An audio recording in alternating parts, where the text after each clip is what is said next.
নমস্কাৰ, মোৰ নাম লাডুন মুমিন আৰু এইটো এটা জেগাত এইটো প্ৰায় বাৰে মই দেখুৱাই আছোঁ ভেনিলা ফলটো তেনেকুৱা হৈ আছে। মোক সুধি মানুহে মানে 1 বিঘাৰ মাটি বা তেনেকুৱা কিমান মান লগাব পাৰে, 1 বিঘা মাটিত কিমান গছ লগাব পাৰে সেইটো তেনেকুৱা সুধে। মানে আপুনি যদি চাই ইয়াতে এইটো 1 কাঠা মাটিত মানে কমচে কম 3000 মান আছে। ইয়াতে যদি চাই আপোনালোকে চাব পাৰে সেইটো কেনেকুৱা লগাইছে। এইটো গোটেইখিনি মই আপোনালোকক দেখুৱাই যাম।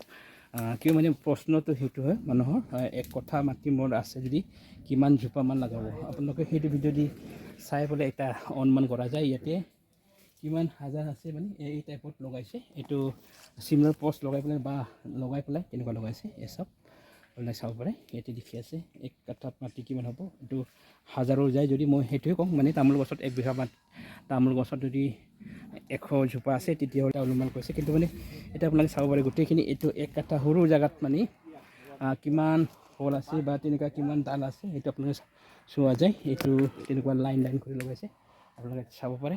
এই চব ফল, এই চব ভেনিলাৰ ফল গোটেইখিনি ভেনিলাৰ ফল আছে। এইটো ভেনিলাৰ ফল চাব পাৰে। ইয়াতে গোটেইখিনি ভেনিলাৰ ফল কেনেকুৱা লগাইছে আপোনালোকক মই দেখুৱাই গৈছোঁ। ভেনিলা বাগানত এই চব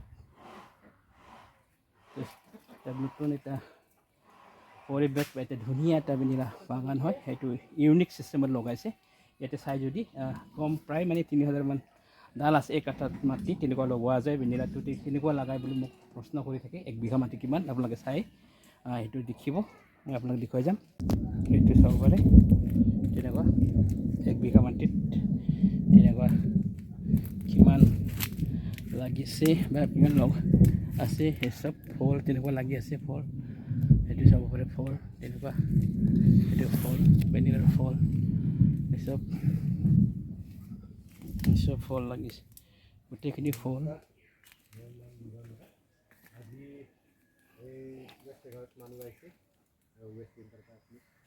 এইবোৰ ফলবোৰ প্ৰায় এটি এগ্ৰেড হ'ব। ডিচেম্বৰ লাগি সেইটো বস্তুখিনি বাঢ়িব, এগ্ৰেডত হ'ব। ইয়াতে আপোনালোকে দেখি আছে। কিন্তু ইয়াৰ গৰমত ফুলবোৰ সৰি পৰিছে, ফলবোৰ বা বহুতেই সৰি পৰিছে। কিয় মানে হাই টেম্পাৰেচাৰ হোৱাৰ বাবে তেনেকুৱা সৰি পৰিছিল। আপোনালোকে ইয়াতে দেখি আছে এইবোৰ মানুহবোৰ তেখেতে ৱেষ্ট বেংগলৰ পৰা আহিছিল চোৱাৰ কাৰণে বা তেনেকুৱা লোৱাৰ কাৰণে তেওঁলোকে কোৱা এটা ডিপাৰ্টমেণ্ট এগ্ৰিকালচাৰ ডিপাৰ্টমেণ্ট এটা হৈ পেলাই তেওঁলোকে আহিছে চোৱাৰ কাৰণে। তেওঁলোকে ৱেষ্ট বেংগল গভৰ্ণমেণ্টে তেতিয়া সিদ্ধান্ত লৈছে এইটো লোৱাৰ কাৰণে। তেওঁলোকে তেনেকুৱা মোক জনাইছে তেওঁলোকে এইটো প্লান নিয়াৰ কাৰণে বা চোৱাৰ কাৰণে আহিছে।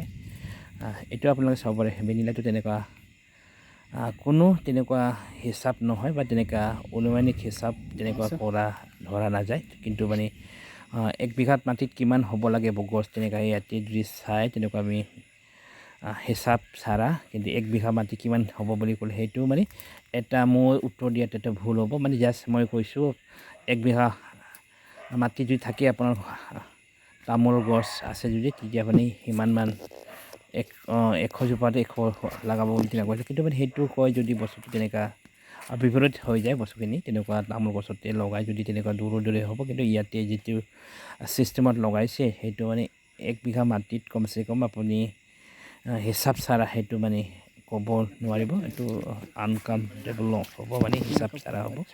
এইটো কোৱাটো মই ভুল হ'ব যদি মানে সেইটো এটা অনুমানিক হিচাপত মানে যদি এই বস্তু হিচাপত যদি লগাই 1 বিঘা মাটি কমচে কম লাখৰ ওপৰতো তেনেকুৱা গছ বা তেনেকুৱা জোপা আহি যাব।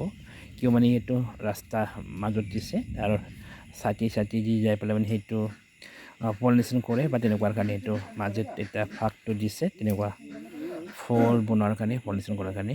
এইটো আপুনি চাব পাৰে। এই ফল এই বছৰত 2024 আজিৰ তাৰিখ হ'ল আপোনালোকে 24 তাৰিখ। এইটো মোৰ ভিডিঅ'ত দি আছে আপোনালোকক।